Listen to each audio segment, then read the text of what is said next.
கடல் சேதத்தில் இருந்தேன்.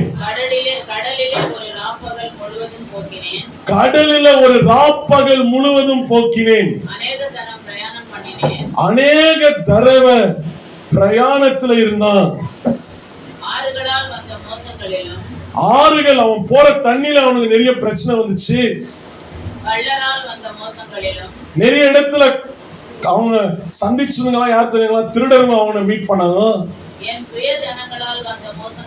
கூட இருக்கிறவங்க முதல்ல குத்துனானுங்க. அவன் ஊழியம் பண்ண போன இடத்துல அந்த இடத்துல கல்லடி வாங்கினான். அவன் போன பட்டணத்தில் அவன் மோசமாக்கப்பட்டான். வனாந்திரத்தில் அவன் போய் மோசமானான். சமுத்திரத்தில் அவன் மோசமானான். தப்பான ஃப்ரெண்ட்ஷிப் ஃப்ரெண்ட்னு சொல்லி ஏமாந்துக்கிறான் நிறைய வாட்டி. பிரயாசம் வருத்தத்துல இருந்திருக்கிறான்.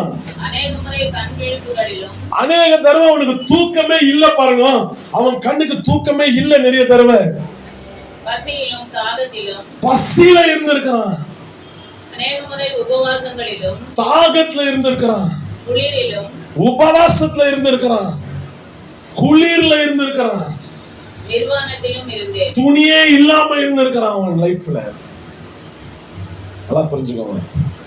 இவ்வளவு ஒரு போராட்டம் ஒரு மனுஷனுக்கு அவனை சோர்ந்து போக வைக்க தான் வருகிறது. நல்லா புரிஞ்சுக்கோங்க. இந்த மெசேஜ் அப்ப நான் உங்களுக்கு சொன்ன வந்தேன். நம்மளை சோர்ந்து போக வைக்கிற காரியங்கள் இவ்வளவு காரியமும் கிறிஸ்து இயேசுவினிடத்திலிருந்து அவனை பிரிக்கும்படி, அவனை ஆண்டவரிடத்திலிருந்து அவன் வராதபடி, தேவனை எப்படியாவது அவன் விட்டுறணும்ன்றது தான் அவனோட ஒரே எண்ணமாய் சத்துருவோட எண்ணம் இருக்கிறது. அப்ப அவன் எந்தெந்த விதத்துல அவனுக்கு போராட்டம் வந்துச்சு. யார் இவன்? 14 புக் இந்த பைபிள்ல எழுதி இருக்கிறான். பிரேயர்ல இருக்கிற மனுஷன். அவன் ஆடைய தொட்டா நோய்கள் சுகமாகும், வியாதிகள் பலவீனங்கள் பேய் பிசாசுங்க ஓடும். அந்த மாதிரி ஒரு பயங்கரமான ஆளு. அவன் என்ன ஆகல, பாம்பு அவன் கையை சுத்திக்கினாலும் அவனை ஒண்ணும் பண்ண முடியல. அந்த விஷம் கூட ஏறல அவன் பாடியில. என்ன, அவனை கல்ல அடிச்சுட்டு வந்துட்டாங்க. திரும்பி அங்க போய் சீசர்கள் வந்து நின்னு பிரேயர் பண்றப்போ எந்திரிச்சு நின்னு திரும்பி அதே ஊர்ல போய் பிரசங்கம் பண்ணான். அப்ப அந்த மாதிரி ஒரு ஆளு எந்த விதத்திலையும் அவன் சோர்ந்து போகலை. அப்படின்னா சோர்ந்து போனா ஆண்டவர் விட்டு பிரியல. அதான் சொல்ல வரேன். சோர்வு வந்துச்சு, தூக்கம் இல்லாம இருந்தான், கண் விழிப்புல இருந்தான், சாப்பாடு இல்லாம இருந்துக்கிறான், துணியே இல்லாம கூட இருந்துக்கிறான். இதெல்லாம் அவனை சோர்வாக்கல பாருங்க. அவனோட மைண்ட் செட்டை மாத்தல, அவன் மூட சேஞ்ச் பண்ணல. ஒரு நாள் தூக்கம் இல்லாம இருந்துட்டீங்கன்னா உங்களுக்கு எவ்வளவு கோவம் வருது பாருங்க. ஒரே ஒரு நாள் சரியா தூங்கலனால நம்ம எரிச்சலா இருக்கும். நிறைய தடவை நம்ம பிரேயர் பண்ணது கிடைக்காதப்ப நம்ம சோர்ந்து போயிடுவோம். அவன் பசியில இருந்திருக்கிறான், உபவாசத்துல இருந்திருக்கிறான், அநேக போராட்டத்துல இருந்தோம். தேவனை விட்டு எந்த காரியமும் அவனை பிரிக்க முடியவே இல்லை. பாருங்க, அதே 12வது அதிகாரத்துல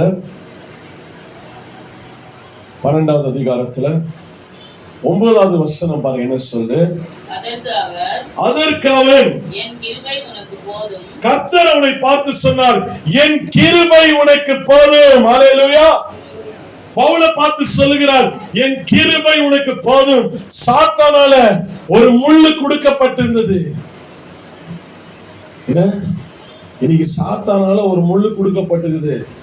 சில பேருக்கு என்ன ஆகுது, ஒரு பலவீனம் அனுமதிக்கப்பட்டிருக்குது, ஒரு சோர்வு அனுமதிச்சிருக்கிறார் கடவுள். அதுல நம்ம சோர்ந்து போயிடுறோமா, இல்ல அவரோட கிருபை எனக்கு போதும் சொல்றோமா? ஆண்டவரே உன் கிருபை எனக்கு கூட. இனி யாருக்கு வரல சோதனை, யாருக்கு வரல பிரச்சனை, சோர்ந்து போகிற நிலைமைகள் நம்ம எல்லாருக்குமே வரும்.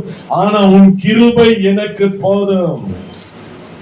ஆண்டவர் சொன்னார், என் கிருபை உனக்கு போதும். மை கிரேஸ், என்னோட கிருபை நான் உன் மேல வைக்கிறேன். இந்த முள்ளு உன்னை நிர்மூலமாக்காது. ஜெயில இந்தியா அதுவும் நிர்மூலமாக்கல. சாப்பாடு இல்லாம இந்தியா கொஞ்சம் பேர் ஒருவேளை சாப்பிடனாலே அவங்க என்ன ஆயிடுவாங்க, பயந்துருவாங்க. அதுக்காக அவன் ஃபாஸ்டிங் எடுக்கிறது. வியாதியில இருக்கிறவங்க பரவாயில்ல, நல்லா ஹெல்த்தியா இருக்கிறவங்களுக்கே பயம். வியாதியில இருக்கிறவங்க மாத்திரை போறவங்களாம் பரவாயில்ல, ஆனா கொஞ்சம் பேர் நல்லா ஹெல்த்தியா இருக்கிறவங்களாலே ஃபாஸ்டிங் இருக்க முடியல. ஏன்னா பயம். அவங்களிடத்துல ஃபாஸ்டிங் எடுத்தா நான் பலவீனம் ஆயிடுவேன். நம்ம நினைக்கிறோம் ஃபாஸ்டிங்ல நம்மளோட பலத்துல இருக்கிறோம். இல்ல இல்ல, உன் பலம் ஜீரோ ஆகி அவரோட பவர்னால நீ நிரப்பப்படணும். உன் பலம் ஜீரோ ஆகணும், உன் மாம்சம் ஜீரோ ஆகணும். பாருங்க, இப்ப நிறைய தடவை நம்ம சில விஷயங்களை கர்த்தருக்காக இல்ல நம்ம ஒரு பிரயாசப்படும் போதோ, இல்ல கர்த்தருக்காக ஒரு தூரம் நம்ம நடக்கும் போதோ, இல்ல ஒரு ஊழியத்துக்காக அழிக்கப்படும் போதோ நிறைய சோர்வுகள் வரும், நிறைய போராட்டங்கள் வரும். சர்ச்சுக்கு வரும்போது நிறைய சோர்வுகள் வரும், பைபிள் எடுக்கும் போது நிறைய சோர்வுகள் வரும், ஃபேமிலியில பிரேயர் பண்ணலாம் நினைக்கும் போது நிறைய சோர்வுகள் வரும்.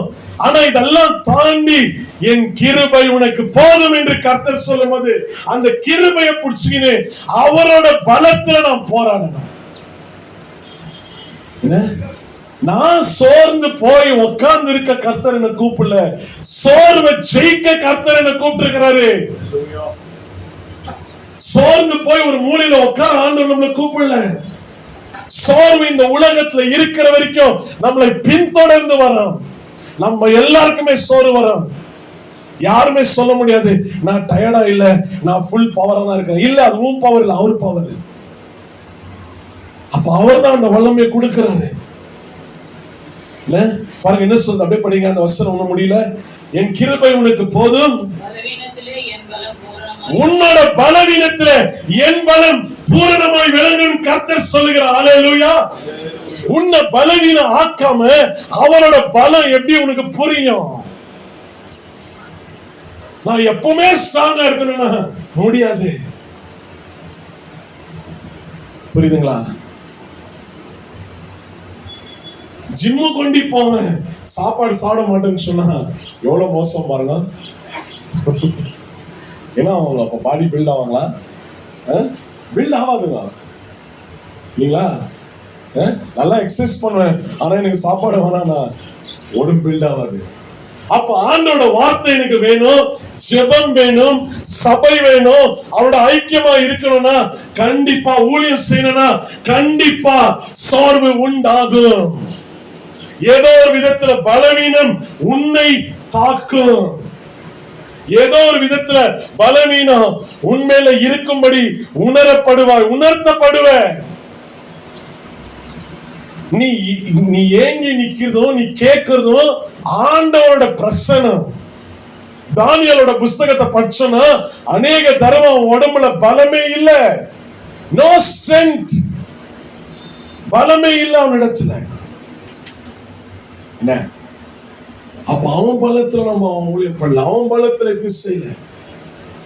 அப்ப ஆண்டவருக்காகவும் தேவனோட நம்பிக்கையை நம்ம நிற்கணும்னா கண்டிப்பா பல சோர்வுகள் நம்மளை அட்டாக் பண்ணும், நம்மளை எதிர்த்து வரும். அந்த இடத்துல நம்ம மூளையை யூஸ் பண்ணாம அந்த இடத்துல அவருடைய கிருபையை கேட்கணும். மூளையை யூஸ் பண்ணினா நீ ஏமாந்துருவ. ஏன்னா உன் மூளையோ உன்னோட சிந்தனையோ உன்னை ஏமாத்தணும் கர்த்தர் இந்த பைபிள்ல எழுதி இருக்கிறாரு. நீ யூஸ் பண்ண வேண்டியது அவரோட கிருபை. அதான் பவுல் சொல்றாரு, என்னோட பலவீனத்திலோ உன்னோட பலம் பூரணமாய் விளங்கும். அப்புறம் கிறிஸ்துவின் நிமித்தம் எனக்கு வருகிற பலவீனங்களையும் கிறிஸ்துவின் வல்லமை என் மேல் தங்கும்படி என் பலவீனங்களை குறித்து மிகவும் சந்தோஷமாய் மேன்மை பாராட்டுவேன். ஹல்லேலூயா. பாருங்க, பலவீனத்தை குறித்து நான் மேன்மை பாராட்டுவேன் என்று சொல்லுகிறார். அப்ப தேவனோட வார்த்தையை கேட்கிற நம்ம இந்த வார்த்தையை லைஃப்ல நிறைவேறணும்னு சொல்ற நம்ம சோதிக்கப்பட வேண்டியது அவசியமா இருக்குது. நீ சோதிக்கப்படலனா அப்போ வார்த்தையை கேட்டு நீ எந்த அளவுக்கு ஸ்ட்ரென்த்தா இருக்கிறன்னு ஆண்டவரால் எப்படி உன்னை அவர் செக் பண்ண முடியும்? வார்த்தையை ஒண்டி ரிசீவ் பண்ணிட்டு போயிட்டா நம்ம சோதிக்கப்படாம நம்ம எவ்வளவு ஸ்ட்ராங்கா இருக்கிறோம் நம்ம எப்படி தெரிஞ்சுக்குவோம்? நீ கேட்டு இருக்கிற வார்த்தையில நீ நிலைத்து இருக்கிறியா இல்லையா, நீ எந்த அளவுக்கு பவர்ஃபுல்லா இருக்கிற இல்லை என்பது எப்ப தெரிஞ்சுக்குவ? உனக்கு ஒரு சோர்வு வரும்போதுதான், உன் பாடியில ஒரு பலவீனம் வரும்போதுதான், உனக்கு ஒரு கஷ்டம் போராட்டம் இல்லாத தன்மை வரும்போதுதான் உன் விசுவாசம் என்பது சோதிக்கப்படுகிறது. அப்பதான் நீ இயேசுவை ஏற்றுக்கொண்ட பாரு, அப்பதான் ஆண்டவரை நீ விசுவாசிக்கிறேன்னு சொல்ற பாரு, அப்பதான் உண்மையிலே அந்த இடத்துல அது வருகிறது. அது வரைக்கும் அது பெருசாவே வரல பாருங்க. அது வரைக்கும் நம்ம பேரை வச்சு நம்ம கிறிஸ்தவன் கண்டுபிடிச்சிருவாங்க, சர்ச்சுக்கு போயிட்டு வந்து எனக்கு கேட்குவாங்க. ஆனா ஒரு போராட்டத்துல பிரச்சனையில நான் இன்னமும் நிலைத்திருக்கிறேன்னா அதற்கு காரணம் அவரோட வல்லமை, அவரோட கிருபை. அப்ப நீ என்ன விஷயம்னா அவரோட கிருபை. நான் பலவீனன்னு ஒத்துக்கணும். I am a weak man. நான் ஒரு பலவீனன் ஆண்டவரே, நான் பலவீனன், என்னால இது கூடாது, உம்மால கூடும், என்னால கூடாது, உம்மால கூடும். 99 வயசு ஆபிரகாம், என்னால கூடாது, உம்மால கூடும். 100 வயசு ஆபிரகாம், 90 வயசு சாரா, என்னால கூடாது, உம்மால கூடும். பலவீனம், அவங்க மாம்சத்துல பலவீனம். அவங்களால முடிஞ்சிச்சா? எதுவுமே முடியல. ஆனா அவரால முடியும். என்ன? அப்ப நல்லா புரிஞ்சுக்கோங்க, நம்ம பலவீனத்துல இருக்கும் போது அவரோட வல்லமை பவர்ஃபுல்லா இருக்கும். என்ன? அப்ப என் பலவீனத்துல நான் கர்த்தரை நோக்கி நான் முறையிடணும்ன்றதுதான் ஆண்டவர் நம்மளுக்கு இந்த நாளில பேசி வருகிறார். அதுதான் இந்த நாளில் நம்ம கேட்டுக்கொண்டிருக்கிறோம். பாருங்க 1 கொரிந்தியர், பாருங்க 1 கொரிந்தியர் 1வது அதிகாரம் பைபிள் சொல்லுகிறது. 1 கொரிந்தியர் 1வது அதிகாரம் 26th chapter, 1வது அதிகாரம் 26வது வசனத்துல நம்ம படிக்கலாம். 1 கொரிந்தியர் 1:26-27. எப்படியெனில் சகோதரரே,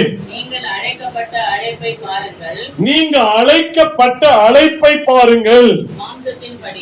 மாம்சத்தின்படி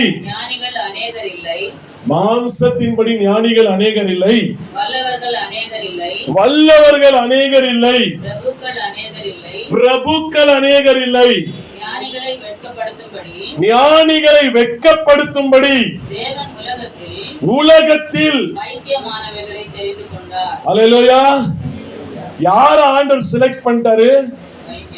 பைத்தியக்காரன் யாராவது சொல்லிருக்காங்க பாரு, உன்னதான் செலக்ட் பண்ணிக்கிறாரு. உனக்கு புத்தியே இல்லைன்றாங்க பாரு, உன்னதான் செலக்ட் பண்ணிக்கிறாரு. நீ ஒரு முட்டாளன் உன்னை யாரெல்லாம் திட்டிக்கோங்க பாரு, உன்னதான் ஆண்டவர் சூஸ் பண்ணிக்கிறாரு. என்ன? உன்னதான் ஆண்டவர் சூஸ் பண்ணி யார வெட்கப்படுத்துறாரா? ஞானிகளை வெட்கப்படுத்துறாரா? என்ன? இப்படி பண்ணா இது சரியாயிடும், அப்படி பண்ணா சரியாயிடும், அப்படி பண்ணா கரெக்ட் ஆயிடும் சொல்றவங்க தோத்துருவாங்க. ஆனா பெரிய தவறான முடிவுகளை அவங்க லைஃப்ல எடுத்துட்டு இவங்களால ஒரு முடிவு எடுக்க முடியுமா, இவங்கதான் தோத்துட்டாங்களே நினைக்கும் போது அந்த மனுஷனை சரியான ஒரு முடிவை எடுக்க வைக்கிறார் பாருங்க. அதுதான் நம்ம ஆண்டவர். அல்லேலூயா. ஞானிகளை வெட்கப்படுத்த பைத்தியங்களே அவர் தெரிந்து கொண்டார். என்ன? பைத்தியமா இருக்கிறவங்களை தெரிந்து கொண்டார். புத்தி தெளிவில்லாதவங்க, போராட்டத்துல இருக்கிறவங்க, நெக்ஸ்ட் என்ன பண்ணணும்னே தெரியாதவங்க, நெக்ஸ்ட் நான் என் லைஃப்ல என்ன பண்ண போறேன், what is my next plan, எனக்கு தெரியல ஆண்டவரே. நான் என்னன்னோ யோசனை வருது, இப்படி பண்ணலாமான்னு ஒரு யோசனை வருது, இப்படி இந்த வழியில போலாமான்னு யோசனை வருது, இந்த வேலை தான் செய்யணுமான்னு எனக்கு யோசனை வருது. பல யோசனைகள்னால நான் பாதிக்கப்படுகிறேன். அவன் தான் கர்த்தர் அவனை சரியான முடிவு எடுக்கும்படி அவன் ஆண்டவர்கிட்ட வரும்போது அவனிடத்துல கர்த்தர் பேசுவார். பாருங்க அப்படியே படிங்க, என்ன சொல்ற பாருங்க. பலமுள்ளவைகளை வெட்கப்படுத்தும்படி தேவன் உலகத்தில் பலவீனமானவர்களை தெரிந்து கொண்டார். ஏன் பலவீனமானவர்களை தெரிந்து கொண்டார்? பலவான்களை அவர் வெட்கப்படுத்த அவர் தெரிந்து கொண்டது பலவீனர்களை தான். அல்லேலூயா. நம்ம பலவீனர்கள் ஏதோ ஒரு விதத்துல பலவீனமா இருக்கிறோம். உண்மை அது. எங்கேயோ சம்வேர் எங்கேயோ ஒரு விதத்துல நான் பலவீனமா இருக்கிறேன். நான் ஆண்டவர் முன்பதாக நான் காட்டும் போதுதான் அவருக்கு தெரியும். ஆனாலும் அந்த பலவீனனா நான் நடந்து கொள்ளும் போதுதான் பலவானை வெட்கப்படுத்துகிற வல்லமைய கர்த்தர் உனக்கு கொடுப்பார். என்ன என்னால முடியும் ஆண்டவர், என்னால முடியும்னா உன்னால முடியும் நீ பாத்துருன்னு விட்டுருவார். ஆனா என்னால முடியல ஆண்டவரேன்னு சொல்றோம்ல, அவரோட பலத்தினால இடை கட்டுவார். என்ன நீ பாத்துக்கோப்பா, உன்னால முடியும்ன்றல பாத்துக்கோ. அப்ப என்னால முடியாது, இதை எப்படி செய்யணும்னு எனக்கு தெரியாதுன்னு சொல்றோம்ல, அவரோட பலத்தினால இடை கட்டுவார். அந்த இடத்துக்கு நம்ம எல்லாருமே வரணும்ன்றதுதான் ஆண்டவரோட எண்ணம். இந்த இடத்துக்கு எங்க வரணும்? பிரேயருக்கு வரணும். ஹல்லேலூயா. நம்ம என்னத்தை பத்தி பேசிக்கிறோம்? ஜெபம். ஜெபிக்க வரும்போது இந்த சிந்தனைகளோட தான் நான் ஒரு பிரேயர்ல உட்காரணும். ஆண்டவரே என்னால கூடாது, உம்மால கூடும். நான் பலவீனன், ஆனா உம்மால கூடும் ஆண்டவரே. என்னால முடியாதுன்னு சொல்லி முழங்கால் போடுற பாரு, அப்பதான் பவரே வருது. என்ன அதுதான் உண்மையான ஜெபம். ஏன்னா நான் சொல்லுங்க, பைபிள் சொல்லு பாருங்க, ரோமர் 8வது அதிகாரம் பாருங்க, the book of Romans chapter 8 verse 26 பாருங்க என்ன சொல்லு. 26வது வசனம் என்ன சொல்லு பாருங்க.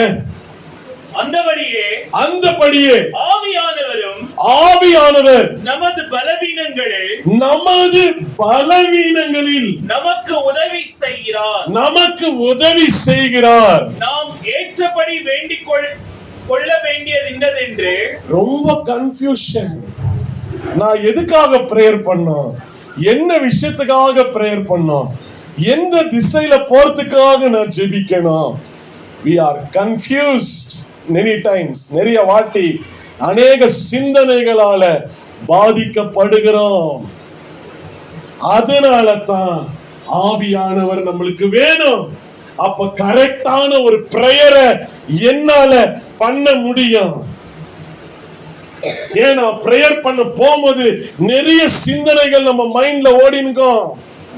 இதுக்காக பிரேயர் பண்ணலாமா, இதுக்காக பிரேயர் பண்ணலாமா, இந்த விஷயம் மாறதுக்காக ஜெபிக்கணுமா? ஆனா எந்த விஷயத்துக்காக நீ பிரேயர் பண்ணா அத உணர்த்துகிறது தான் தேவ ஆவியானவர். யாருக்கு?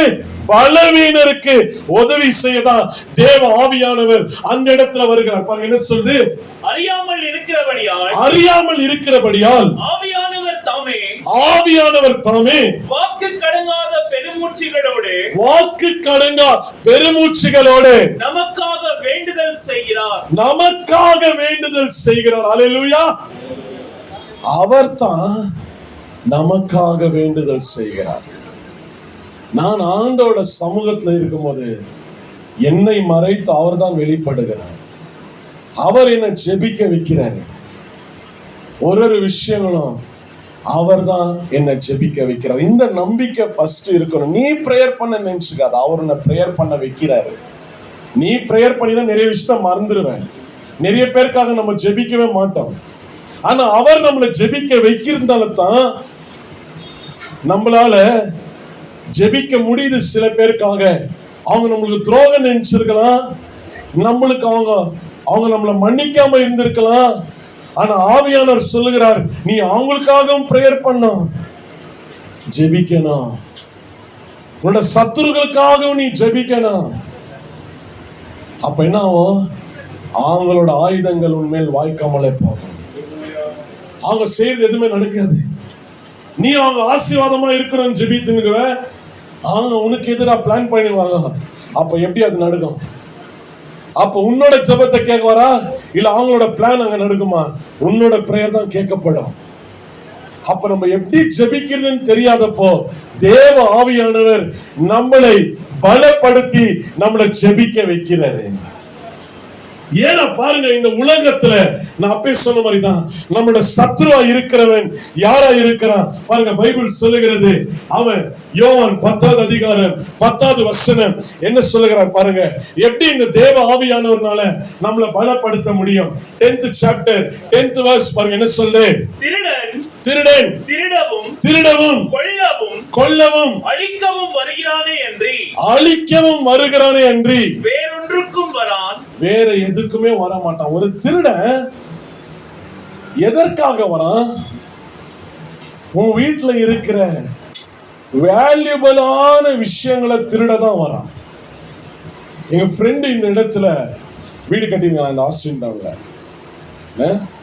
அப்படிதான் ஏதோ ஒரு அந்த இடத்துல கட்டணும்னு வச்சிருந்த ஒரு விஷயம் திருடின்னு போயிட்டாங்க. என்ன, எங்க வீடு இப்ப நான் இருக்கிற வீட்டுல கூட அது கட்டும் போதே நாங்க போயிட்டோம். அந்த இடத்துலயும் என்ன பண்ணாங்க, திருட்டு நடந்துச்சு. அப்ப எங்கன்னா பாருங்க, திருட்டு நடக்குது. எதை திருடுறான்னா, வேல்யூபிளா இருக்கிற விஷயத்தை தான் திருடுறான். எது ரொம்ப விலை உயர்ந்த பட்டதா இருக்குதோ அந்த விஷயத்தை தான் திருடுறான். இன்னைக்கு ஒரு கிறிஸ்தவனுக்கு எது விலை உயர்ந்த விஷயம் தெரியுமா? அவனோட நேரம் தான். தேவன் கொடுத்திருக்கிற 24 மணி நேரம் தான் ரொம்ப விலை உயர்ந்த விஷயம். அந்த நேரத்தை திருடும்படி அவன் வருகிறான். உன்னோட நேரத்தை நீ ஆண்டவர் கொடுக்க கூடாதுன்றதுதான் அவனோட எண்ணம். நீ தேவனோட இடைப்படக்கூடாதுன்ற அவனோட எண்ணம். ஏன்னா இனி அநேக விஷயத்துல நம்மள பிஸியாவே வச்சிருக்கணும்ன்றதுதான் அவனோட எண்ணம். என்ன, அப்ப நல்லா புரிஞ்சுக்கோங்க. திருடன் திருடவும் கொல்லவும் அழிக்கவே வருகிறான். அவனோட வேலையை திருட்டுதான். ஆதி ஆகமத்துல பார்க்கிறோம், ஆசீர்வாதத்தை திருடிட்டான். ஃபர்ஸ்ட் எடுத்தோன்னே என்ன, பிராமிஸ் லேண்ட்ல போனோன்னு எரிகோ பட்டணத்தை ஒச்சோன்னு ஃபர்ஸ்ட் நடந்தது ஒரு திருட்டு தான். என்ன பாருங்க, புதிய ஏற்பாடு காலத்துல என்ன அனேனாவும் சப்பேராவும் என்ன பண்ணாங்க, ஒரு அமௌண்ட திருடி வச்சுக்கிறாங்க. திருட்டு எல்லாத்துலயுமே திருடன் திருடவும் கொல்லவும் அழிக்கவும் அவன் வருகிறான். நல்லா புரிஞ்சுக்கோங்க. என்ன, அந்த திருட்டுத்தனம் எல்லாத்துலயுமே இருக்குது பாருங்க. என்ன, அவ பாருங்க அவனோட வேலையே அதுதான். ஆனா அந்த வசனம் என்ன சொல்லுதுன்னா பாருங்க, அப்படியே படிங்க, அந்த வசனம் முழுசா படிக்கலாம். நானோ அவைகளுக்கு ஜீவன் உண்டாயிருக்கும்படியும் அது பரிபூரணப்படவும் வந்தேன். அல்லேலூயா. ஆனா இயேசு சொல்றாரு, நானோ ஜீவன் அவைகளுக்கு ஜீவன் உண்டாகும்படியும் பரிபூரணப்படப்படியும் வந்தேன் கர்த்தர் சொல்றாரு. ஏன்னா வார்த்தையை திருடிட்டான்னா நீங்க எப்படி ஜெபம் பண்ணுவீங்க? அதனாலதான் பாருங்க, நிறைய பேர் பிரேயர்னு உட்கார்ந்தாலே அவங்க வார்த்தை வருது இல்லை சொல்றாங்க. எப்படி பிரேயர் பண்ணணும்னு தெரியல, ஏன்னா வார்த்தை இல்ல. பிரேயருக்கு இம்பார்ட்டன்டே தேவனோட வார்த்தை தான். பைபிள் இல்லாம நீ பிரேயர் பண்ண முடியாது. வார்த்தை தெரியாதனால எப்படி தேவனோட வாக்கு தத்தங்களை சொல்லி ஜெபிக்க முடியும்? அப்ப வார்த்தையை கேட்டு அந்த வார்த்தையை பிடிச்சு அந்த வார்த்தையை வச்சு ஜெபிக்கணும். அதுதான் ரொம்ப இம்பார்ட்டன்ட் ஒரு பிரேயருக்கு. என்ன இல்லனா அந்த பிரேயர் எப்படி இருக்குது? பவர் இல்லாத ஒரு ஜெபமா இருக்குது, வல்லமை இல்லாத ஒரு ஜெபமா இருக்குது. அவ பாருங்க, அப்ப திருடன் வழி அருகே விதைக்கப்பட்ட விதைகளை போல உன் இதயத்தில் விதைக்கப்பட்ட வார்த்தைகளை திருடுகிறவனாய் இருக்கிற. வார்த்தையை திருடிடுவான் உன்னிடத்திலிருந்து. என்ன, வார்த்தையை திருட நம்ம கது திறக்கணும் இல்லைங்களா? எங்க ஒரு விதத்துல கது திறந்துரும். அவிசுவாசம் இல்ல, ஆண்டவர் மேல நம்ம அந்த விஷயத்துல விசுவாசிக்க மாட்டோம். எங்க ஒரு இடத்துல நம்ம கது நம்மளோட பலவீனத்தினால கது திறக்கும் போது திருடின் போயிடுவோம். ஆனா ஆண்டவர் சொல்றாரு, நானும் ஜீவன் உண்டாகும்படி வந்தேன். ஏன்னா அந்த வார்த்தையில என்ன இருக்குதுங்களா? பாருங்க, யோவான் 6வது அதிகாரம் இந்த வார்த்தையில என்ன இருக்குது? 6th chapter 63 63வது வசனம். ஆவியே உயிர்ப்பிக்கிறது, ஆவியை உயிர்ப்பிக்கிறது, மாம்சமானது ஒன்றுக்கும் உதவாது. மாம்சமானது ஒன்றுக்கும் உதவாதுன்னு கர்த்தர் சொல்றார். ஆவியானவர் தான் உயிர்ப்பிக்க முடியும். இயேசுவை மறுரூபம் ஆக்கினது கர்த்தர் ஆவியானவர் தான். அவரோட முகம் பிரகாசமாயிடுச்சு. அந்த முடிங்க அப்படியே வெள்ளை, அப்படியே ஒரு பஞ்சை போல மாறிடுச்சு. அவர் போட்டு இந்த துணி அப்படியே வெள்ளையா மாறிடுச்சு. மறுரூபம் அலையில அவர் மறுரூபம் ஆயிட்டாரு. எப்போ? பிரேயர் பண்ண வந்தப்பதான். அதே மாதிரி தான் உன் லைஃப் சேஞ்ச் ஆகணும்னா நீ பிரேயர்ல உட்காரணும். அப்பதான் உன் லைஃப் மறுரூபம் ஆகும். ஏன்னா ஆவிக்கு பவர் இருக்குது. ஆவியானவருக்கு உன்னை உயிர்ப்பிக்க வல்லமை இருக்கிறது. அவரோட முகத்தை உண்மையில பிரகாசம் பண்ணுவார், பிரகாசிக்க வைக்குவாரு. எப்ப நீ ஆண்டவரோட நேரத்தை செலவழிக்கிறாயோ பாருங்க, பைபிள் சொல்ல அடைப்படிங்க. ஆவியை உயிர்ப்பிக்கிறது, மாம்சமானது ஒன்றுக்கும் உதவாது. மாம்சமானது ஒன்றுக்கும் உதவாது. நான் உங்களுக்கு சொல்லுகிற வசனம் ஆவியாயும் ஆவியாயும் ஜீவனாயும் இருக்கிறது, ஜீவனாயும் இருக்கிறது. அல்லேலூயா. இந்த வார்த்தையை கேட்டுங்கிற நீ, இது ஆவியாயும் ஜீவனாயும் இருக்கிறது என்று கர்த்தர் சொல்லுகிறார்.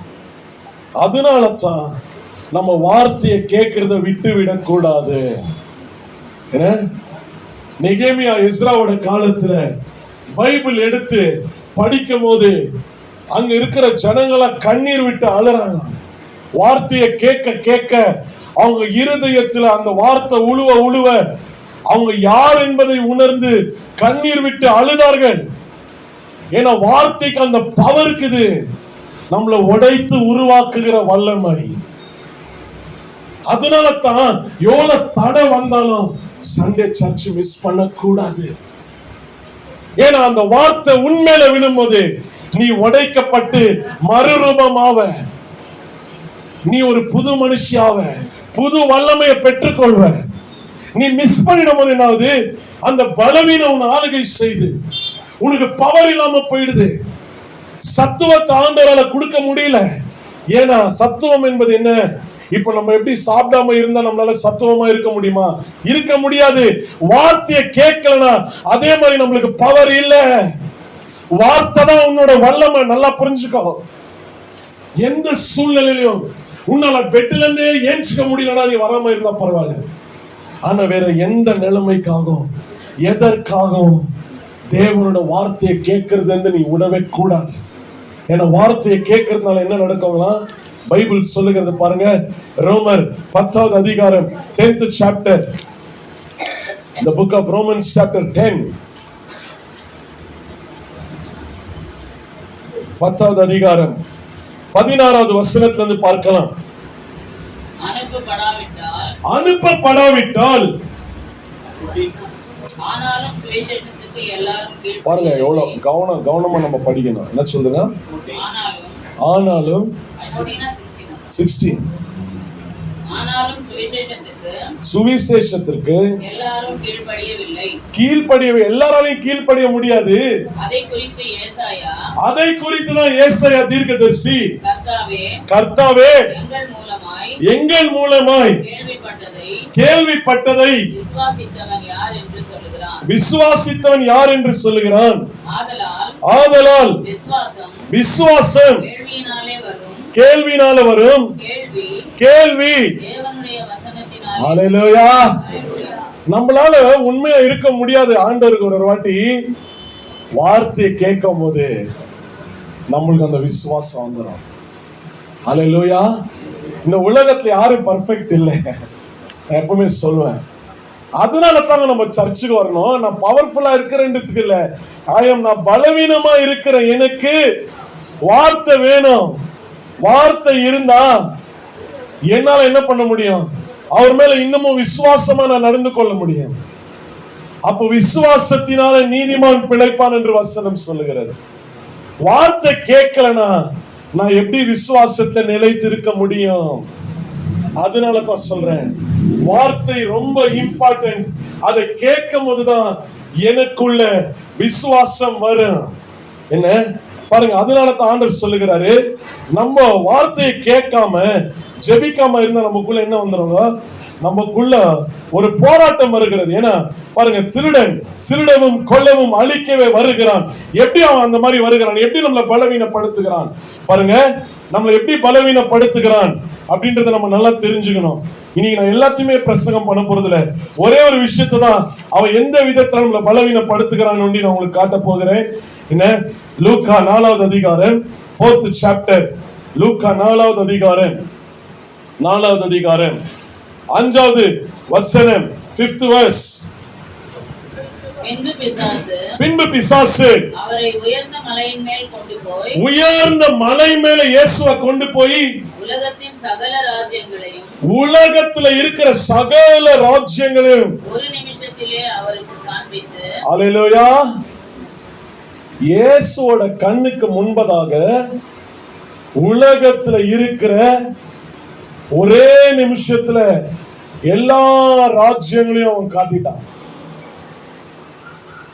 இதுதான் பெரிய பெரிய போராட்டம், பயங்கரமான போராட்டம்.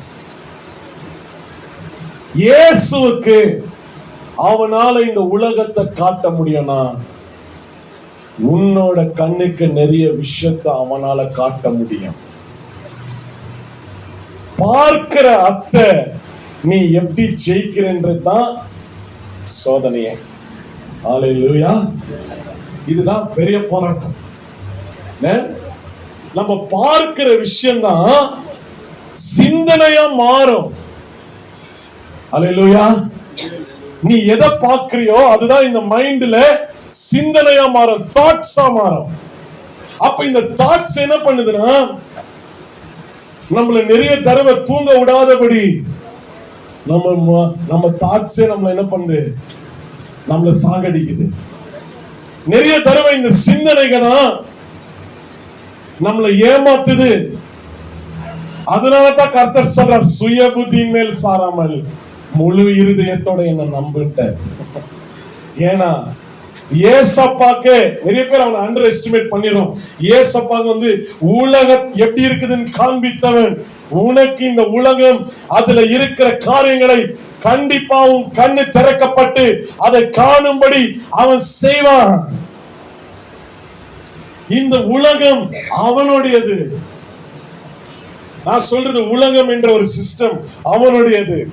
ஏன்னா வேர்ல்ட் என்ற ஒரு சிஸ்டம் அவன் உண்டாக்கி வச்சிருக்கிறான். புரிஞ்சுக்கோங்க. என்ன பண்ணாங்களா, உலகத்துல இருக்கிற எல்லாத்தையும் காண்பித்து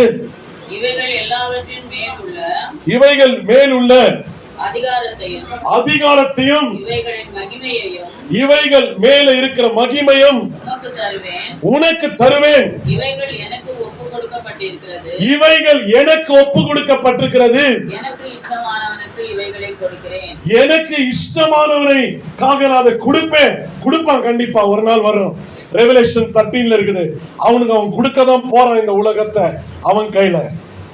ஆனா இப்ப ஏசப்பாக முன்பதாக காண்கிற இந்த உலகத்தை மட்டும்தான் இப்ப உங்க சிந்தனையில நான் வைக்கணும்னு நினைக்கிறேன். ஏசப்பா கண்ணு முன்னால கொண்டு வந்த உலகத்தை உன் கண்ணு முன்னாலையும் அவன் கொண்டு வருகிறான். உலகத்தை பார்த்து உன்னோட இமேஜினேஷனை சேஞ்ச் பண்ணிக்காத, உன்னோட சிந்தனைகளை மாத்திக்காத. உலகத்திற்கும் பைபிள்ல இருக்கிற வார்த்தைக்கும் ரொம்ப வித்தியாசம் இருக்குது. வேர்ல்டு நல்லதுன்னு சொல்ற நிறைய விஷயத்த பைபிள் அது அகேன்ஸ்டா இருக்குது, வார்த்தை அகேன்ஸ்டா இருக்குது. அப்ப உலகத்தை உனக்கு காண்பிக்கலனா உன் சிந்தனையில ஒரு போராட்டம் வருகிறது பாரு. இதே லூக்கால தான் ஆண்டவர் சொல்றாரு. லூக்கா 1வது அதிகாரம், என்ன, லூக்கா 1வது அதிகாரம் 51வது வசனம் பாருங்க என்ன சொல்லுது. 51. தம்முடைய புயத்தினாலும் பராக்கிரமம் செய்தார். அல்லேலூயா. கேட்டீங்களா? இருதய சிந்தையில் அகைந்தை உள்ளவர்களை சிதறடிச்சார். எங்க? தாட்ஸ்ல. அதுக்காகத்தான் இந்த தாட்ஸ் ரொம்ப கேர்ஃபுல்லா இருக்கணும். இமேஜினேஷன் ரொம்ப கேர்ஃபுல்லா இருக்கணும். என்னோட ஆபீஸ்ல இருக்கிற நான் யூஸ் பண்ற ஒரு அப்ளிகேஷன்ல ஒரு ஸ்டேட்டஸ் போட்டிருந்தேன் இந்த வாரத்துல. எப்படி இந்த உலகம் சுத்துகிறதை நம்மளால உணர்ந்து கொள்ள முடியாது, ஏன்னா கிராவிட்டி பவர். அதே மாதிரி உன்னோட சிந்தனை உன்னை ஏமாற்றுவதை நம்ம கேர்ஃபுல்லா இருக்கணும். நம்ம சிந்தனைகள் நம்மளை ஏமாற்றும் நிறைய தடவை. நான் சொல்ல, பைபிள் சொல்லு, இமேஜினேஷன் ரொம்ப கேர்ஃபுல்லா இருக்கணும். நிறைய விஷயத்தை இமேஜின் பண்ணிட்டு அதை கிடைக்கலான போது ஒரு டிசப்பாயின்மெண்ட் ஆகுது பாருங்க, ஒரு சோர்வு உண்டாவது பாருங்க. இதுதான் பெரிய சோர்வு மனுஷனுக்கு. இந்த இடத்துலதான் அவன் பலவீனம் ஆயிடுறான். ஏன்னா மனக்கோட்டையை கட்டிட்டானே, நான் இப்படி வாழ்வேன், அப்படி இருக்குவேன், அங்க இருக்குவேன், அந்த மாதிரி பண்ணுவேன், நாளைக்கு போய் இப்படி செய்வேன். நம்ம மனக்கோட்டையை கட்டிட்டோம். ஆனா அதற்காக நம்ம ஒண்ணுமே பண்ணல. மனக்கோட்டையை மட்டும் கட்டிருக்கும் போது என்ன ஆகுது, அது நடக்காத போது உனக்கு ஒரு சோர்வு வருது பாரு. அங்கதான் போராட்டமே. இப்ப இயேசுவை அந்த முடிவு தான் பிசாசு எடுக்கணும்னு சொன்னா, பாரு இந்த உலகத்தை, இது எல்லாத்தையும் உனக்கு நான் கொடுத்துறேன், நீ எனக்கு தாழ, நீ எனக்கு வணங்கிட்டீனா போதும், இட் இஸ் யோர்ஸ் அப்படின்னு சொன்னான். ஏசப்பா அதுக்கு ஏற்ற பதில் அவனுக்கு கொடுத்தார் இல்லைங்களா? கரெக்டா அவனுக்கு பதில் கொடுத்தாரு. என்ன பதில் கொடுத்தாரு? லூக்கா 4வது அதிகாரம் 7வது வசனம் என்ன சொல்லுது பாருங்க. நீர் என்னை பணிந்து கொண்டால் எல்லாம் உம்முடையதாகும் என்று சொன்னான். எல்லாமே உம்மது ஆகும் சொல்லிட்டான். இயேசு அவனுக்கு பிரதி உத்தரமாக எனக்கு பின்னாக போ சாத்தானே. அப்படின்னா அதுக்கு அர்த்தம் என்ன தெரியுமா? உன் சிந்தனை படியெல்லாம் நீ செய்யணும்னு நினைச்சிட்டீனா நீ தோத்துருவ.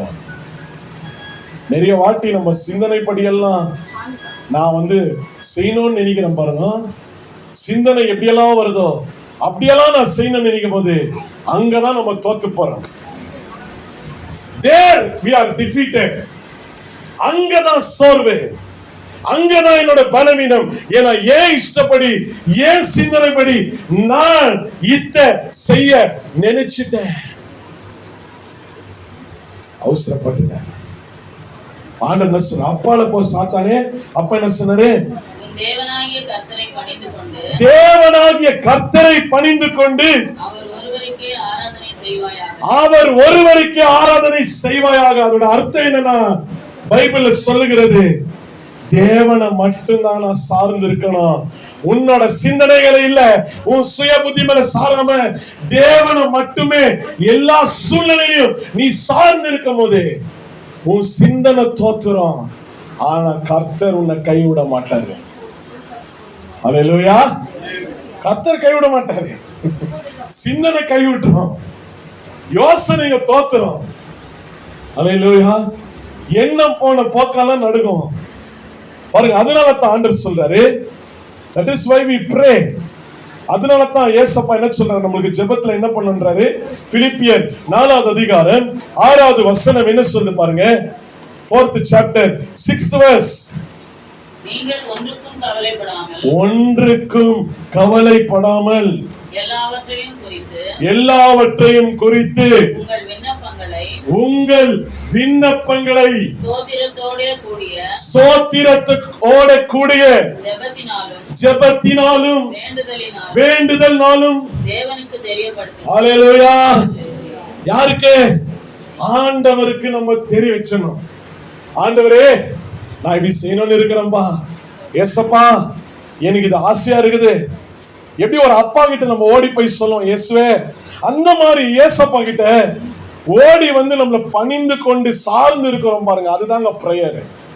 இயேசுவே, இப்படி நடந்தா நல்லா இருக்குமே ஏசப்பா, இத்தனைங்க செய்யுங்க. நம்ம ஆசைப்படுறது தப்புன்னு அப்பா சொல்ல, நம்ம ஆசைப்படுறத அவர் சமூகத்துல தெரிவிக்கணும் தான் சொல்றாரு. தெரிவிக்கிறத, அதுல இருக்கிற விஷயங்களை நம்மிடத்துல அவர் பேசுகிறார். அப்போ அவருடைய சித்தத்தின்படி அதை நடப்பிக்கிறார். ஏற்ற நேரத்துல அப்ப உனக்குள்ள சோர்வு வராது. அப்ப உனக்குள்ள நீ சோர்ந்து போக மாட்ட, டிசப்பாயிண்ட் ஆக மாட்ட, டிஸ்கரேஜ் ஆக மாட்ட. ஏன்னா நீ தான் ஆண்டவர்கிட்ட எல்லாத்தையும் ஒப்பு கொடுத்துட்டிய ஒவ்வொரு நாளும். இது டெய்லி, ஒரு நாள் மட்டும் இல்ல, டெய்லி ஆண்டவரிடத்துல நான் தெரிவிக்கிறேன். I am informing God. என் மனசுல இருக்கிறத அவர் பாதப்படியில இறக்கி வச்சுட்டு அவர் எனக்கு உதவி செய்வார். அவர் என்னை கைவிட மாட்டார். அவர் என்னோட இருக்கிற தேவனா இருக்கிறார். அவர் கண்டிப்பா என்ன ஒரு பாதம் கைவிடாத தேவனா இருக்கிறார். என்னோட பலவீனத்துல அவரோட பலம் அது பூரணமாய் விளங்கும் கர்த்தர் சொல்றார். அவர் உன்னை கைவிடாத இருப்பார். நீ செய்ய வேண்டியதெல்லாம் ஜெபத்துல காத்திரு. அவரோட சமூகத்துல உன்னோட மனசுல இருக்கிறத இறக்கி வச்சிரு. உன்னோட பாரத்தை என் மேல வைத்து விடும் கர்த்தர் சொல்றாரு. அத்தை மட்டும் நீ செஞ்சா போதும். என்ன ஆவாங்க தெரியுங்களா? 4வது அதிகாரம் 7வது வசனம் சொல்லு, உன் புத்தி கெட்டாத ஒரு சமாதானம் உன்னை ஆளுகை செய்யும். கைகளை தட்டி நன்றி செலுத்துங்க. ஹல்லேலூயா. இந்த சமாதானம் இல்லாம தான் இந்த உலகத்துல இருக்கிறவனா ஓடின்கான். ஆனா நான் எப்போ என்னோட பாரத்தை இறக்கி அவர் பாதத்துல வச்சுட்டு, இயேசுவே நீதான் என்ன நடத்துறான். பரவாயில்ல, நில்லணும், நில். இயேசுவே எனக்கு நீ போதும். ஆண்டவரே எனக்கு உதவி செய்யுங்க. ஆண்டவரே எவ்வளவு நாள் தான் இங்க போராட்டம். ஆண்டவரே இந்த பலவீனம் எவ்வளவு நாள். ஆண்டவரே இந்த வியாதி எவ்வளவு நாள். ஆண்டவரே இந்த பயம். ஆண்டவரே என் வீட்டுல இருக்கிற போராட்டம். ஆண்டவரே எவ்வளவு நாள் தான் நான் இப்படி இருக்கிறது.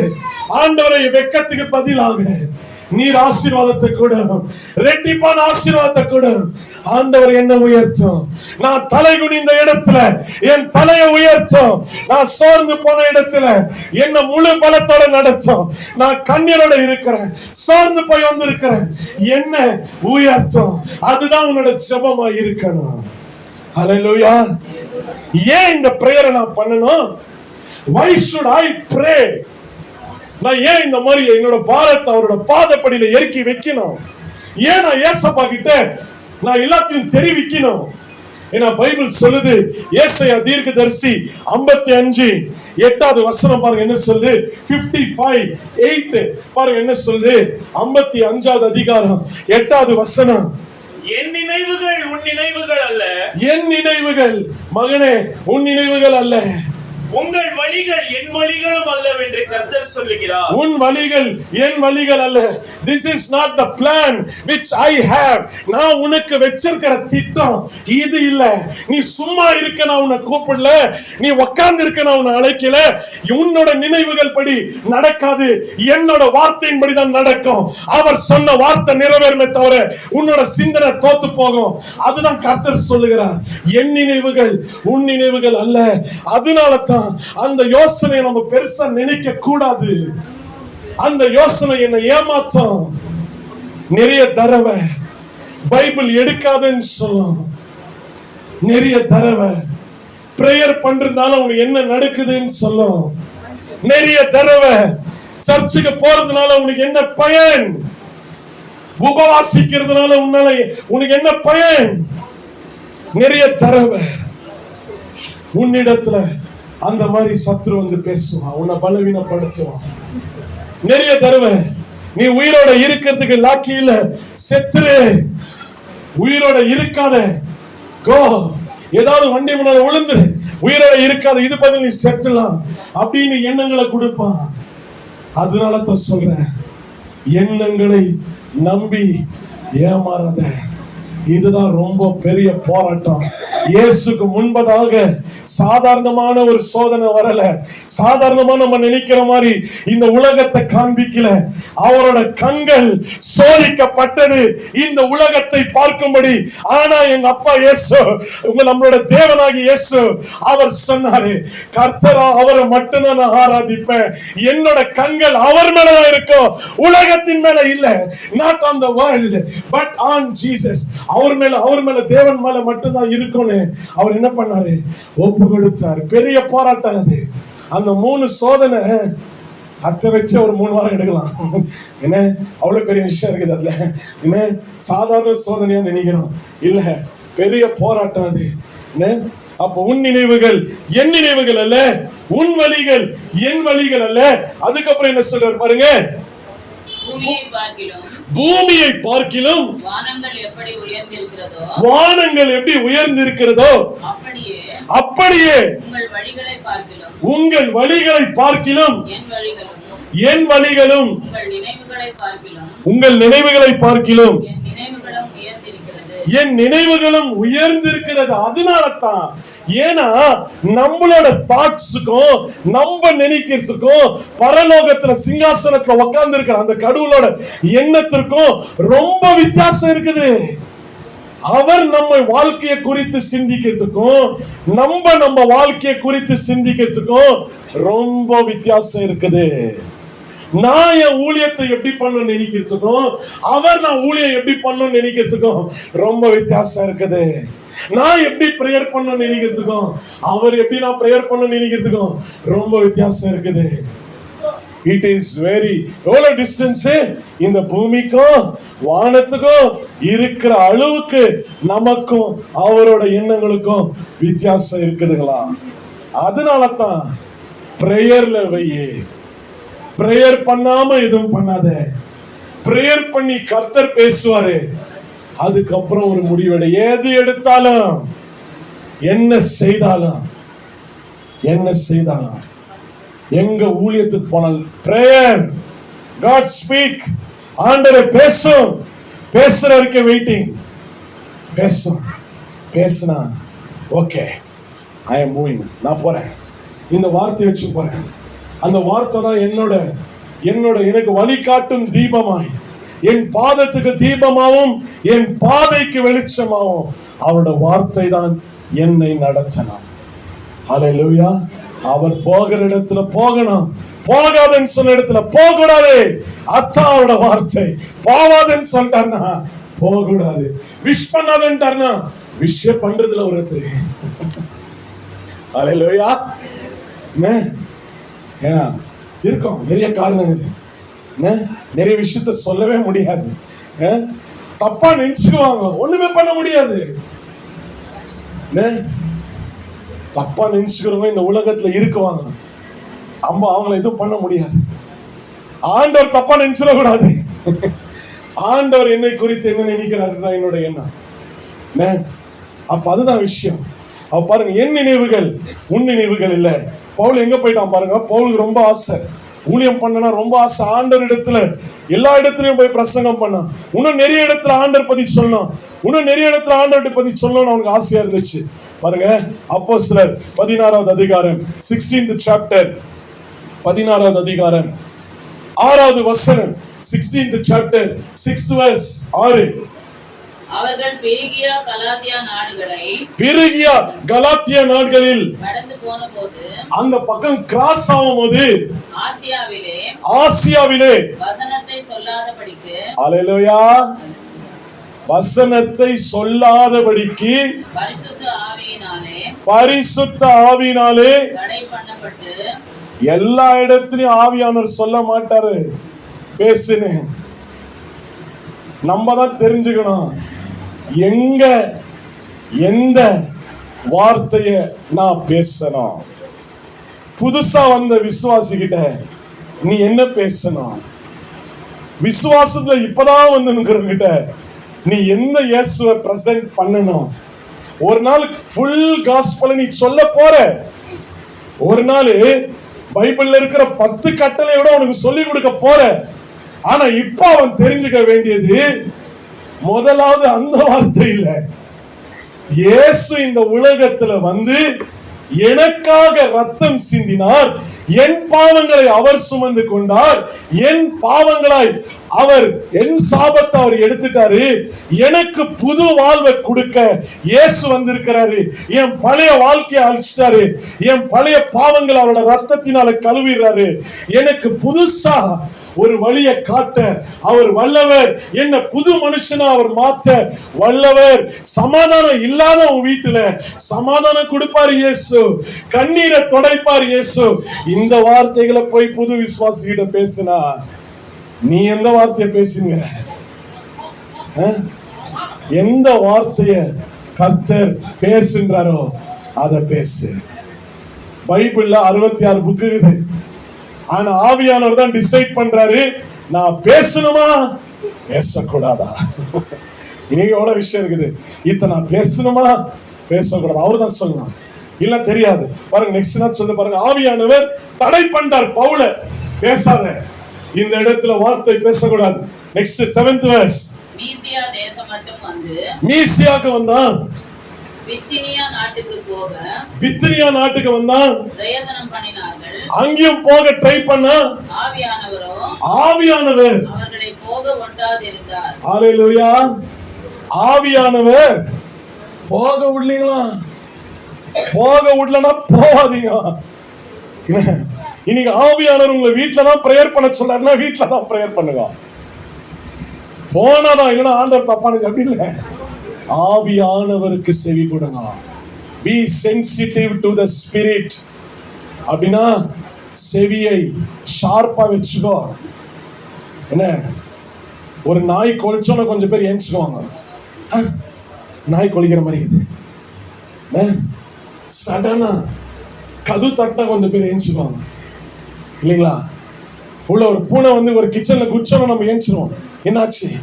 எவ்வளவு சென்சிட்டிவா இருக்குது பாருங்க. நம்ம மைண்டு, நம்மளோட பாடி சென்சிட்டிவா இருக்குது. நாங்க ஆந்திராக்கு போயிருந்தோம். அந்த நேரத்துல நாயங்கெல்லாம் ஒன்னா சேர்ந்து ஊழ வச்சுங்க. புக்குன்னு அடிச்சிச்சு பயம். பக்கத்துல பிரதர் படுத்திருந்தாரு. ஹே என்ன சவுண்ட் கேட்குது பார்ப்பா அப்படின்னு எழுப்பிட்டேன். பாருங்க அப்போ பாருங்க அதெல்லாம் நடக்கும். எவ்வளவு சென்சிட்டிவா இருக்குது பாருங்க நம்ம மைண்டும் ஸ்பிரிட். அதே மாதிரி தான் ஆவியானவர் சொல்வதற்கு என் செவி ரொம்ப ஷார்ப்பா அதை நான் பண்ணிக்கணும். போவாதனா உக்காந்துனா, போனாக்கா போனோம், இவ்வளவுதான். அப்ப போவாதன்னு சொல்லிட்டாரு. அதுக்காக சும்மா விட்டாருங்களா? ஆர்வம் அவனுக்கு போகணும்னு. 6வது வசனம் பாருங்க. 8வது வசனம் பாருங்க என்ன சொல்லு. அப்பொழுது அவர்கள் மீசியா பக்கமாய் போய் துரோவான்ற இடத்துக்கு வந்தார்கள். அங்க என்ன பண்ணா? டயர்ட் ஆயிடுச்சு. பவுலுக்கு நிறைய இடத்துக்கு போய் இயேசுவை குறித்து சொல்லணும் ஆசை. இந்த இடத்துக்கெல்லாம் ஆண்டவர் கூட்டின்னு போறாரு. ஆனா இது நேரம் இல்ல, வெயிட் பண்ணேன்னு சொல்லிட்டார். இதே கலாத்தியால தான் அவர் பிரசங்கம் பண்ணாரு. அப்புறமா பண்ணாரு, இப்ப வானா வெயிட் பண்ணேன். மோசே ஆண்டவர் என்ன பண்ணார்? 40 வருஷம் வெயிட் பண்ணேன். இப்ப போ அப்படின்னு சொன்னாரு இல்லைங்களா? அப்ப வெயிட் பண்ண வைக்கிறாரு. பேஷன்ஸ்.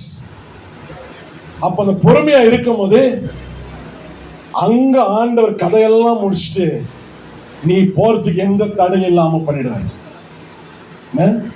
அது பாருங்க. இப்ப தூங்கிக்கிறாங்க. இப்ப என்ன நடக்குது பாருங்க. ராத்திரியிலே பவுலுக்கு ஒரு தரிசனம் உண்டாயிற்று. அது என்னவெனில் மக்கதோனியா தேசத்திலிருந்து ஒருத்தன் வந்து, நீ மக்கதோனியாவுக்கு வந்து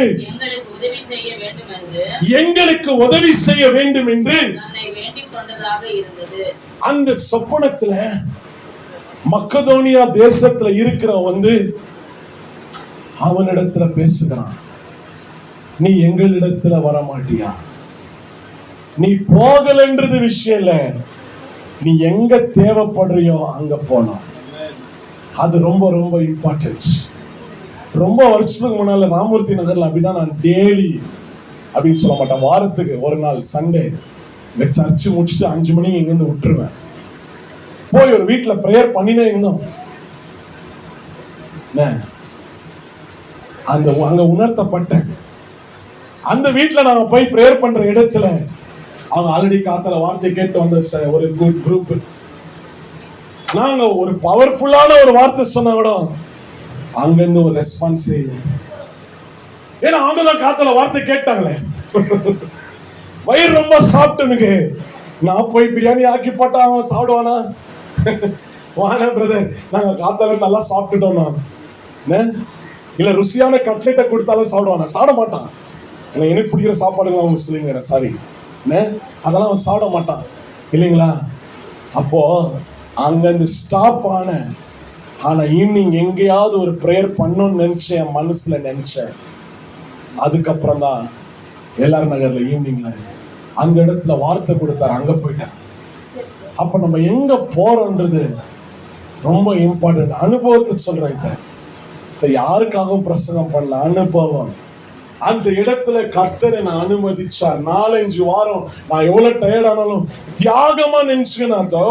ஆண்டவருக்காக பரவாயில்ல, நான் தூக்கமே இல்லைன்னா பரவாயில்ல, ஐ வில் கோ.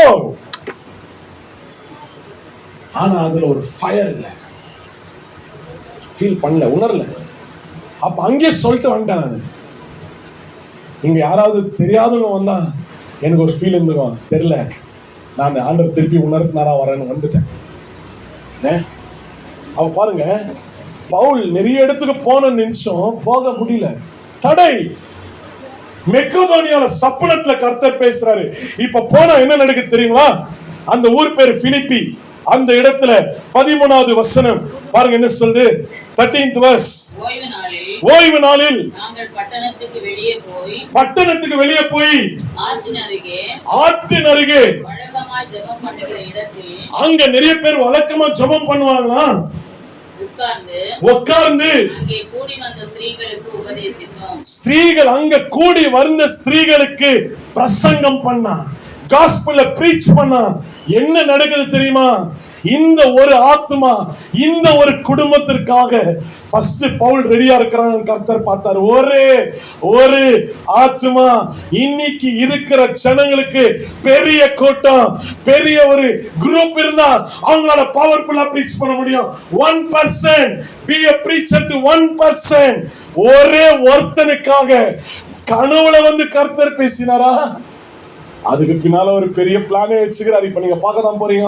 பாருங்க என்ன நடக்குது. அந்த இடத்துல உட்கார்ந்து வார்த்தையை கேட்டுங்கிறாங்க. 14வது வசனம் யாருன்னு பாருங்க. அப்பொழுது தியத்தீரால் ஊராலும் ரத்தாம்பரம் விற்கிறவளும் பிசினஸ் விமன் அவ என்ன சொல்றது? தேவனை வணங்குகிறவளும் லீதியாள் என்ற ஒரு ஸ்திரீ கர்த்தர் அந்த இடத்துக்கு வர வச்சாரு. பவுலையும் வர வச்சாரு, லீதியாவையும் வர வச்சாரு. யார வர வைக்கணும்னு கர்த்தர் முடிவு பண்றாரு. லீதியால ஏன் வர வச்சார்னா கேளுங்க என்ன சொல்லு பாருங்க. பவுல் அங்க பிரசங்கம் பண்ண வார்த்தையை கவனிக்கும்படி இன்னைக்கு நிறைய பேர் ஸ்டாண்ட் அப் காமெடியனா ஆயிட்டாங்க. ஜனங்களை கவனிக்கிறதுக்காக, அவங்கள ஒரு பெரிய பிரசங்கத்துல உட்கார வைக்கிறதுக்காகவே நிறைய காமெடி ஷோங்க நடக்குது. புல்பீட்ல இருந்து நிறைய இடத்துல சினிமா பத்தி கூட பேசுறாங்க. ஏன்னா இந்த இடத்துல அப்பதான் ஜனங்க அந்த வார்த்தையை கேட்பாங்க. உன் வேலை இல்ல ஜனங்களை வார்த்தையை கேட்க வைக்கிறது, ஆவியானவரோட வேலை அவங்களோட மனச கவனமா இருக்க வைக்கிறது. You have to preach. ஆண்டவர் சொன்னதை சொல்ல வேண்டியதான் உன்னோட வேலை. அங்க கவனிக்க வைக்கிறது யாரு? ஹோலி ஸ்பிரிட். வர வைக்கிறவங்கள மனசை திறக்கிறார்களாம். பாருங்க என்ன சொல்லு. சோ கிரௌட பார்த்து உன் பிரசங்கத்தை மாத்தாத. கிரௌட் என்ன நினைக்குவாங்க?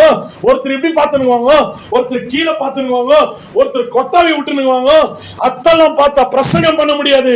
ஆவியானவர் சொன்னதை சொல்லிடு. ஹல்லேலூயா. இப்ப பவுல் என்ன பார்க்கறான்?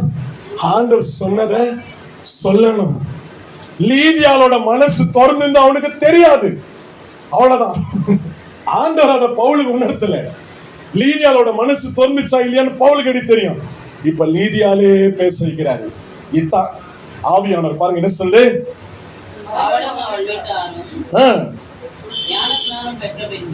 ஞானஸ்தானம் பெற்ற பின்பு அவள் எங்களை நோக்கி நீங்கள் என்னை கர்த்தரிடத்தில் விசுவாசம் உள்ளவள் என்று எண்ணினால் கர்த்தரிடத்தில் விசுவாசம் உள்ளவர்கள் என்று எண்ணினால் என் வீட்டில் வந்து தங்கியிருங்கள் என்று அல்லேலூயா.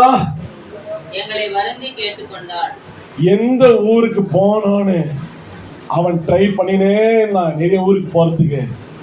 ஆனா எந்த ஊர்ல அவன் வார்த்தையை கேட்டு மனசு திறந்து ஒருத்தர் ஞானஸ்தானம் எடுத்து எங்க வீட்டுக்கு வாங்க பவுல் அப்படின்னு ஃபோர்ஸ் பண்றாங்க. இப்போ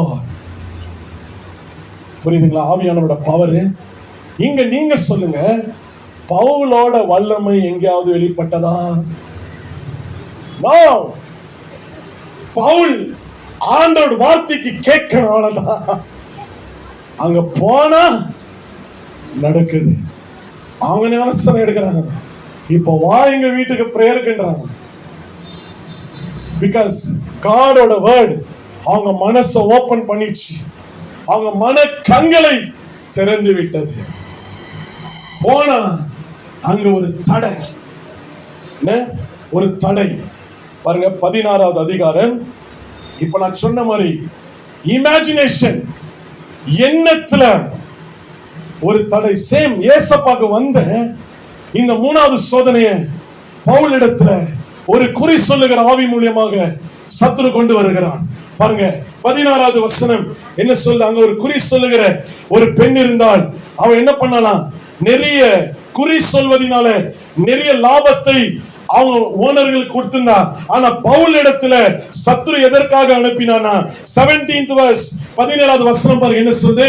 அவள் பவுலையும் எங்களையும் பின்தொடர்ந்து வந்து, பவுலையும் சீலாவையும் பின்தொடர்ந்து வந்து, இந்த மனுஷர் உன்னதமான தேவனுடைய ஊழியக்காரர், ரட்சிப்பின் வழியை நமக்கு அறிவிக்கிறவர்கள் என்று சத்தமிட்டாள். தப்பாவா பேச்சு பிசாசு? கரெக்டா தான் பேசுது. ஆனா அவங்களுக்குள்ள பெருமையை விதைக்குது. அவங்களுக்குள்ள பெருமை இமேஜினேஷனுக்குள்ள கொண்டு போகுது. உன்னதமானவரோட ஊழியக்காரர்கள், நீ ஒரு பெரிய ஆள், உன்ன மாதிரி யாரும் பிரசங்கம் பண்ணல, உன்ன மாதிரி யாரும் ஊழியம் பண்ணல மகனே அப்படின்னு சொல்லி ஒரு பிசாசு என்ன பண்ணுது? அந்த இடத்துல பவுலோட மனசுல விதைக்கிறான். பவுலுக்கு தெரிஞ்சிச்சு, he is a man of spirit. ஆவியானவர்னால அவன் நிரம்பப்பட்டவனா இருந்தான். அவனால கண்டுபிடிக்க முடியுது, இது தேவனிடத்திலிருந்து வந்த புகழ்ச்சியா இல்ல குறி சொல்லுகிற ஆவியா அப்படின்னு அவனுக்கு நல்லாவே தெரியுது. அவனால கண்டுபிடிக்க முடிஞ்சு என்ன பண்ண பாருங்க, அவனோட இமேஜினேஷன்ல அவனோட தாட்ல கொஞ்சம் கூட அந்த பெருமை வராதபடி அந்த இடத்துல ஒரு கட்டளை கொடுக்கிறான். 18வது வசனம் பைபிள் சொல்லுது, பவுல் சினம் கொண்டு இயேசுவின் நாமத்துல கட்டளை கொடுக்கிறான். இமிடியேட்டா அந்த குறி சொல்லுகிற ஆவி அவனை விட்டு இமிடியேட்டா போயிடுச்சு. One command. இதுதான் நம்ம மைண்ட்ல தாட்ஸ் வரும்போது இயேசு நாமத்துல உன்னை அப்புறப்படுத்துகிறேன், வெளியே போ, கமாண்ட் கொடுக்கணும். என்ன பண்ணா? கட்டளை கொடுக்கணும். சினம் கொண்டான். கடவுள் விஷயத்துல கோவப்பட்டான். விரட்டிட்டான். ஒரே கட்டளை, இயேசு நாமத்துல போ, போயிடுச்சு. பவுலோட ஊழியம் ஸ்டார்டே ஆகல. இப்போ இவன் பண்ணதுக்காக பிசினஸ் லாஸ், கொண்டு போய் சிறைச்சாலையில வச்சுட்டாங்க. பலமா பவர்ஃபுல்லா இருந்த பவுல் பலவீனப்பட்டான், கட்டப்பட்டான், சங்கிலியால கட்டப்பட்டான். அவனால எதுவுமே செய்யாதபடி அவனை கட்டி வச்சிட்டான் பிசாசு. நடு ராத்திரி வருகிறது, காலும் கட்டப்பட்டிருக்குது, கையும் கட்டப்பட்டிருக்குது, ஜெயில இருக்கிறான். இப்ப அவனிடத்துல ஒரே ஒரு ஆயுதம் தான் இருக்குது. இயேசு சொன்னார் இல்லைங்களா, என் தேவனாகிய கர்த்தரை மட்டுமே நான் ஆராதிப்பேன். அல்லேலூயா, அல்லேலூயா.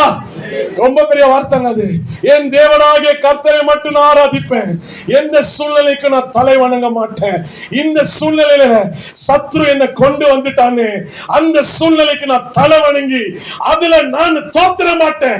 பவுல் எந்திரிச்சு ஃபர்ஸ்ட் பண்ணது என்ன தெரியுமா? நடு இரவுல 25வது வசனம் அந்த 4வது அதிகாரத்துல இயேசு எப்படி சத்துருக்கு சொன்னாரோ அத்தை இந்த இடத்துல பவுல் பண்ணா. என்ன சொல்லுது பாருங்க, 25.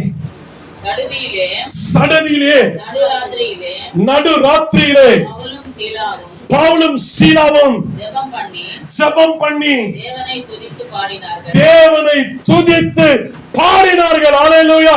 கைகளை தட்டி நன்றி சொல்லு. கையை கட்டப்பட்டிருந்தது, அவனால எந்திரிக்க முடியாது.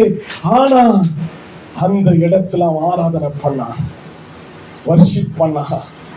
நம்ம சொல்றோமே, என்னால முடியல பிரதர், கை கட்டப்பட்டிருக்குது, காலும் கட்டப்பட்டிருக்குது, என்ன பண்ண முடியும் பவுலால? தேவனாகிய கர்த்தரை ஆராதிக்குவேன். என்ன உன்னால சும்மா இருக்க வைக்க முடியாது.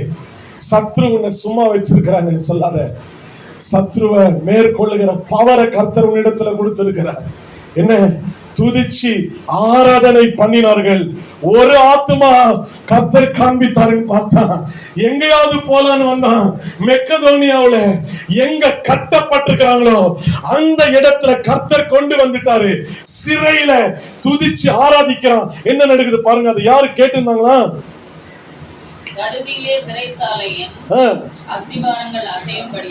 அசையும்படியாக காவலில் வைக்கப்பட்டவர்கள் அதை கேட்டுக்கொண்டிருந்தார்கள். பாருங்க, கவனமா கேட்கணும். அந்த காவலில் வைக்கப்பட்டவர்கள் அவங்க ஆராதனை பண்றதை கேட்டுங்கிறாங்க. சடுதியிலே சிறைச்சாலையின் அஸ்திவாரங்கள். நம்ம நிறைய வாட்டி நம்ம ஆராதனை சவுண்ட் பக்கத்து வீட்டுல கேட்கறத நம்ம பயப்படுறோம். ஐயோ நம்ம ஜோரா பாடிட்டா அவங்க என்ன வந்துச்சுன்னு சொல்லிடுவாங்க. ஜோரா ஆண்டவரை பாடுங்க, துதிங்க. அதுக்காக தான் ஆண்டவர் நம்மளை கூப்பிட்டு இருக்கிறாரு. என்ன இவங்க எந்த அளவுக்கு ஆராதனை பண்ணாங்கன்னா, குரலை உயர்த்தி பாடினாங்கன்னா, அங்க கட்டப்பட்டிருந்த எல்லா கைதிகளும் அதை கேட்டுனுங்கிறாங்க. கேட்டுனுங்கும் போது என்ன நடக்குது? கேட்க கேட்க என்ன நடக்குது?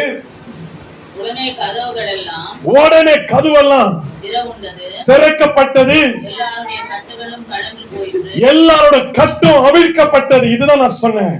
நீ பூமியில எதை கட்டவிழ்க்கிறாயோ அது பரலோகத்தில் கட்டவிழ்க்கப்படும். அந்த கட்டவிழ்க்கணும்னா அந்த இடத்துல துதியும் ஆராதனையும் இறங்கணும்.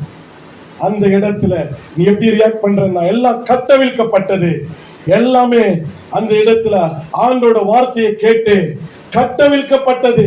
அந்த இடத்துல இருக்கிற ஜனங்கள், ஜெயிலர் அவனை கொன்னான் வந்துடலாம், கொன்னு கொன்னு கொன்னு அவன் சூசைட் பண்ணிக்கிறான் நினைச்சான். பவுல் சொன்னா 31வது வசனம் 31. அதற்கு அவர்கள் கர்த்தராகிய இயேசு கிறிஸ்துவை விசுவாசி, அப்பொழுது நீயும் உன் வீட்டாரும் ரட்சிக்கப்படுவீர்கள் என்று சொல்லி அவனுக்கும் அவன் வீட்டில் இருந்த யாவருக்கும் கர்த்தருடைய வசனத்தை போதித்தார்கள். எந்த ஜெயிலர் அவன் அந்த சிலையில வச்சிருந்தானோ அந்த ஃபேமிலி செகண்ட் ஃபேமிலி பேப்டிசம் எடுத்துச்சு.